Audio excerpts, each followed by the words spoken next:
We live in a world of clickbait. With the average human attention span being quite literally less than that of a goldfish, media has adapted to be delivered in short bursts that algorithms favor. That's why TikTok is so widely used and considered to be addictive, and why YouTube and Instagram have copied its format. It's why compilation videos get so much traffic. They're just TikTok videos stitched together so you can scroll while staying on one video. And with these various forms of media available not only to the consumers, but the creators as well, something for which I obviously am grateful, there is a seemingly infinite amount of content out there. 34 million videos are posted to TikTok every day, and so videos have to fight to grab any bit of attention they can get. This is why you see every other YouTube video having a title that has one word in all caps and thumbnails with red circles and arrows and a picture of someone with an overly bombastic expression, all to grab your attention. News sources will post shocking headlines to grab your attention for a single click, because that's all it takes to generate a little revenue. And only if you read a little further into it will you discover how misleading that headline was. It's all a race for your attention, as Denzel Washington compelled the media. So what a responsibility you all have to tell the truth, not just to be first, but to tell the truth. The primary goal of attention grabbing extends even into our shows and movies. Every episode of every show now seems determined to end on a cliffhanger to milk your attention just a little longer so you hit play next episode. The goal is to grab and keep your attention, not to write a good story. See, in the past, the artists behind these works would write an engaging, entertaining story that held viewers' attentions by its merit. The goal was to write a good story. The outcome was retained viewer attention. Take Seinfeld, for example. Virtually every single episode can be viewed on its own and concludes absolutely at the end of it. If you go on to watch another episode, it's because you wanted to be entertained again, not because there is information withheld from you without which the story is incomplete. Now, the primary goal is to grab your attention. How so is of much less consequence. For instance, Disney needs to keep viewers on Disney+. In the past, they could patiently craft endearing stories at their own pace. But with streaming, they need to keep you from canceling your subscription. And the way they do that is by keeping a stream of shows coming down the pike. Only 2 days passed between the season finale of Ahsoka and the season premiere of Loki. Your attention must be kept, which means scripts must be written faster. But quality stories that entertain and are even rewatchable take time. They take multiple drafts, and Disney's streaming model doesn't afford them time. So if keeping your attention by bringing high-quality material is out of the question, how do they do it? Cameos, references, fast-paced action. Things that remind you of the things you like can fill in the gaps in their own writing. If you see your favorite fat pop star, maybe it'll distract you from the rest of the screen, because she actually takes up the entire screen. If you simply move from one scene to the next without allowing the effects of the first scene to set in, then maybe you won't have time to dwell on the fact that this chick is clearly dead. If you're just excited to see a lightsaber, maybe you won't even notice that this gets no explanation. Oh yes, lightsaber duels. They used to be rare. They used to have real significance. They used to signify a tipping point of the story. They used to have consequences. Now, they're in almost every episode of Ahsoka, just to keep your attention, just to keep you coming back. Modern entertainment doesn't want you to slow down. It wants you to jump from one thing to the next. Because if you linger, you might realize that the scenes that had fans squealing on X weren't actually that good. But I can slow it down.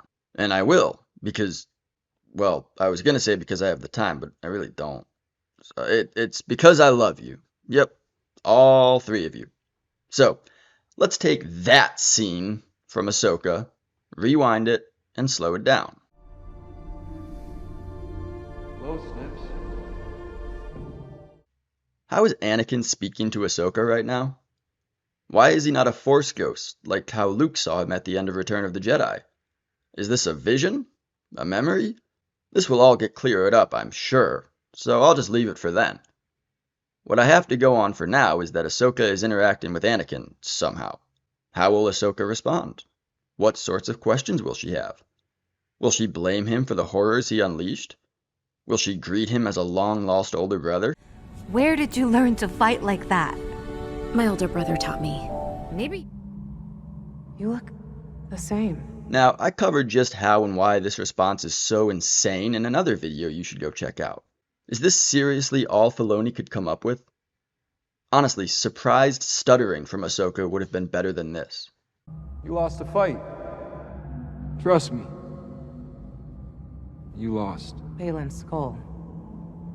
So you do remember. That just jogs her memory. Anakin could have explained to her what had happened, and the reality of what happened could come back to Ahsoka that way. Not very complicated or difficult. But instead she just doesn't remember, and then, oh, wait, yes she does. It means you still have a chance Chance. to live. I'm going to do my best to make sense of this setting from the context of the episode. From this line, it seems as though this place has Ahsoka suspended somewhere in between life and death, kind of like Harry Potter in the Deathly Hallows. But that scene is actually just happening in Harry's head. So is this one in Ahsoka's head too? I've got lots to say about this place, the world between worlds. But I'm just going to go off of what the episode shows us for now.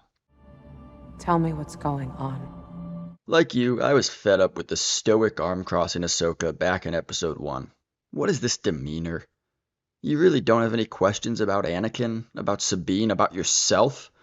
Just tell me what's going on. That's the best you can do, Filoni? Not even, why am I here? Or why are you here? Tell me what's going on. I'd like to express the same sentiment to Dave Filoni.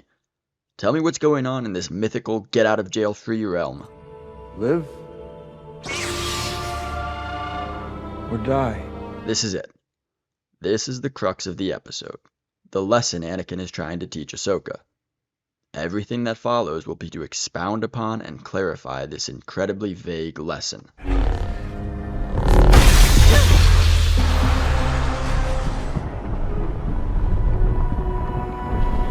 The setting changes to a flashback to a battle in the Clone Wars. It's pretty clear that's the time period, seeing how there are a bunch of clones running around, but of all the unclear elements in this episode, this is the one that Dave Filoni really felt needed to be made crystal clear.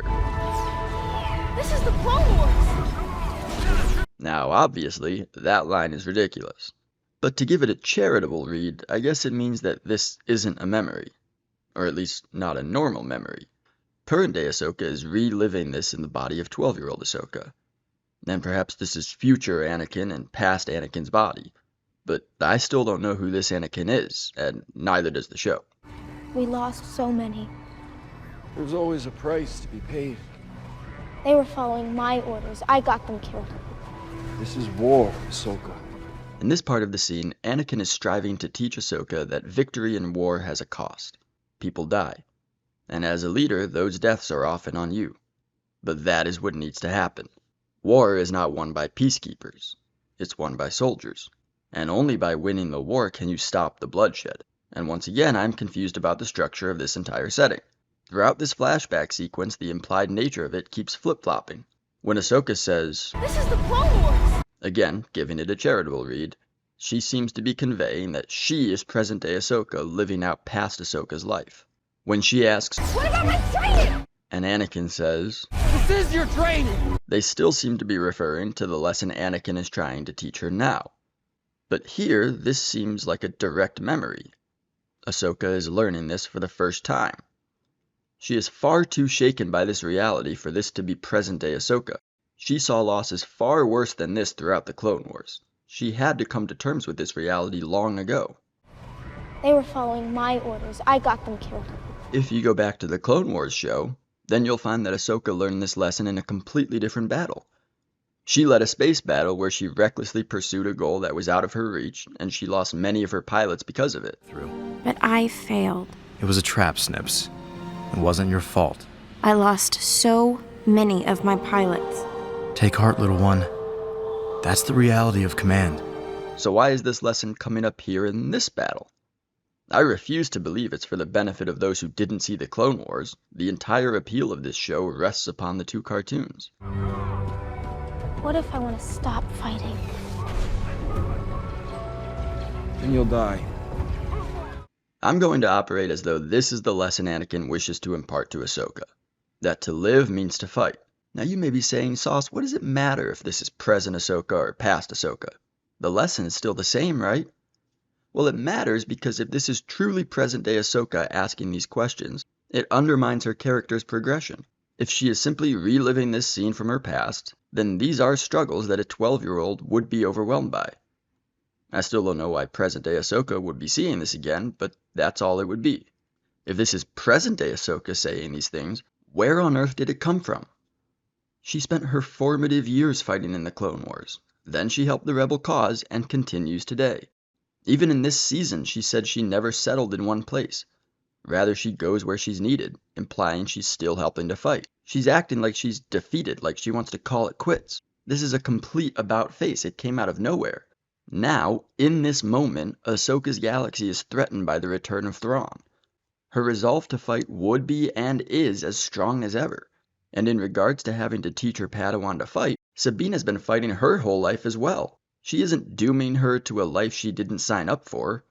She's training a Padawan who already is a soldier. If this is President Ahsoka quote-unquote learning this lesson, then they're completely reversing who she is to do it. I don't get it. Why are they doing that? Oh, that's why. You're clickbait. The shot that gets posted 1,000 times on X. The one that has the reactors on YouTube squealing for joy in what is either intense shilling or genuine patheticness. We now come to the second flashback. I wonder what this battle is. This was the siege of Mandalore. I know what that is! Also, this show had a purported budget of over $100 million. You couldn't have cast 2 actresses for Ahsoka. It's not like you burned it all on fight choreographers. In one scene, she's 12 years old, and in the other, she's 17. That's kind of a big difference, but she looks the same. Like when I was 12, I was 5'1" and had a buzz cut and braces. And when I was 17, I was 5'10", had long hair and a beard. Just saying, I'm not really sure what the show spent its money on, but it should have spent some on that. We're part of a legacy. But my part of that legacy is one of death and war. So this is drawing on what Baylan said to her during their fight. This is a strange line to get caught up on. Your legacy, like your master's, was one of death and destruction. Being Anakin's Padawan, I guess it's true that she has a legacy of death and destruction. But Ahsoka doesn't identify herself as part of that legacy, so this shouldn't be a big blow to her identity or her resolve. Ahsoka doesn't stake who she is on the fact that she was Anakin Skywalker's Padawan. All the knowledge I possess, just as I inherited knowledge from my master and he from his. When Anakin talks about her legacy, he's speaking about a legacy of knowledge and training, passed down from Qui-Gon to Obi-Wan to him to Ahsoka. So this slight change in the line transforms the whole meaning of this. Your legacy. My part of that legacy. It's reasonable to be disturbed by having a legacy of death and destruction. But when she speaks about her part of that legacy being one of death and war, that is simply a byproduct of her circumstances. It reflects nothing on Ahsoka that she was raised during the Clone Wars. As a Jedi, we were trained to be keepers of the peace, not soldiers. But all I've been since I was a Padawan is a soldier. Death and war were simply the environment in which her character flourished, both the bad and, in Ahsoka's case, the overwhelming good. It's like if I was speaking to my deceased grandfather about our legacy, and I said my part of our legacy is one of economic inflation. Like, okay, but I didn't cause inflation. Ahsoka didn't cause death and war. The identity crisis she now seems to be having has nothing to do with anything that she has done. But you're more than that. Yes, if you want to define your legacy as the times in which you lived, then your legacy also includes the toppling of a tyrannical empire, balance restored to the Force, and the most peace you have seen in your lifetime. And you actually were involved in that. Because I'm more than that. You are more, Anakin, but more powerful and dangerous than anyone realized. Is that what this is about?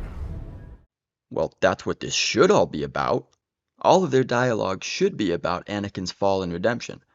Ahsoka prying him to learn the pitfalls to avoid and how to make sure something like the Empire doesn't happen again. And getting closure on everything that happened because she wasn't there. I mean, Luke is planning to train a new Jedi Order. Seems like Ahsoka could bring some very useful insight to guide Luke in that endeavor. You've learned nothing. Don't worry, Anakin. I haven't learned anything either. It's not your fault, though. It's because Dave Filoni can't write. Don't say that.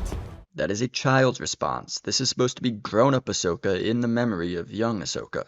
I gave you a choice. Yes, but it still doesn't mean anything. What is the point of... Oh, right. That's the point.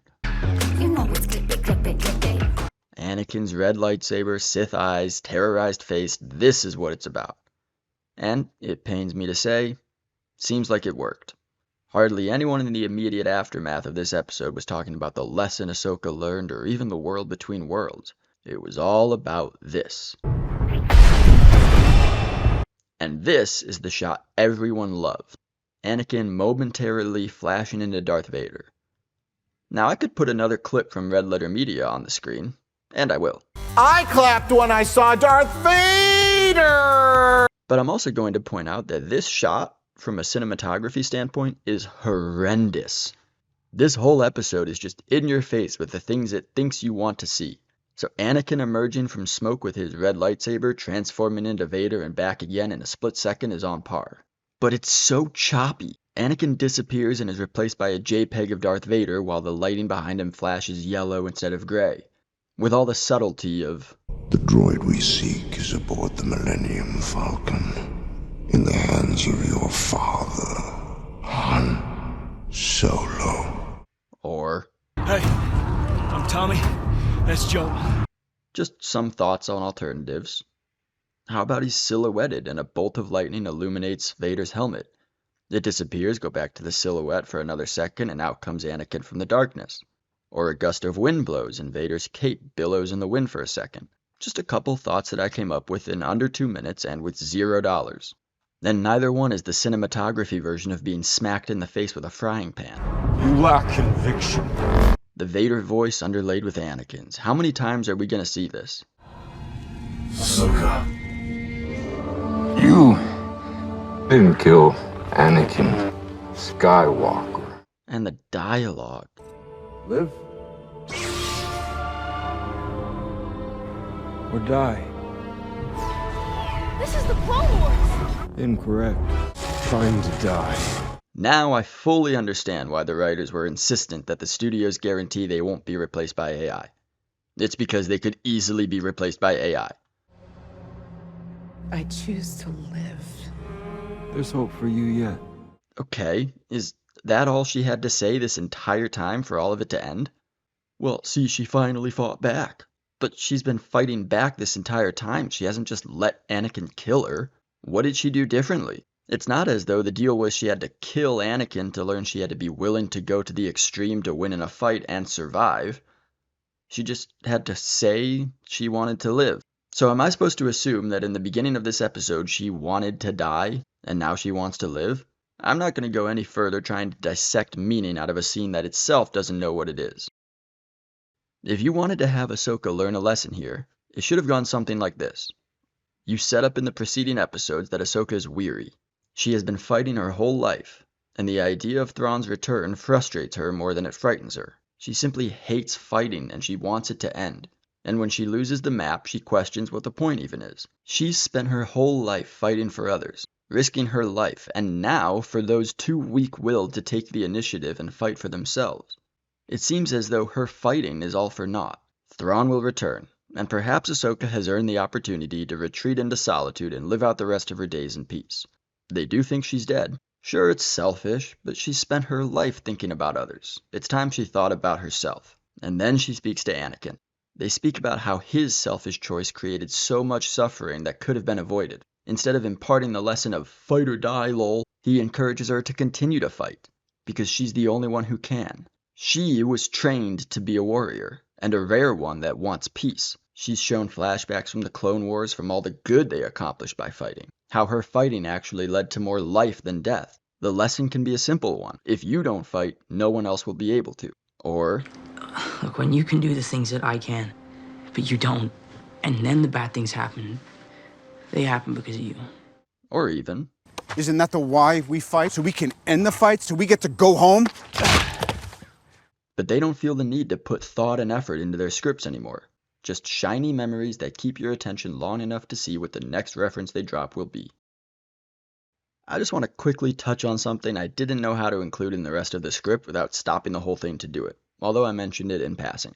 The choreography is atrocious. Hayden Christensen is clearly still very adept at fight choreography, and the duels in the prequels look even stronger compared to the maggot-infested burnt toast since Disney took over. Rosario Dawson, both here and in her final fight with Elsbeth Morgan, is so obviously outclassed. Hayden Christensen and Diana Lee Inosanto elevate her action scenes, but it's clear they are dragging her through them, trying to compensate for the incredible disparity in skill. Like, Anakin does what I guess is now his signature move here in Attack of the Clones and here in Revenge of the Sith. Both times he does it with some sort of purpose. But then he does it here in this episode. It's absolutely pointless. Disney, train your actors in fight choreography. Or shoot your duels in a way where you can use doubles, because this sucks. Anyway, that's it. You're using too much sauce, okay? Review's over.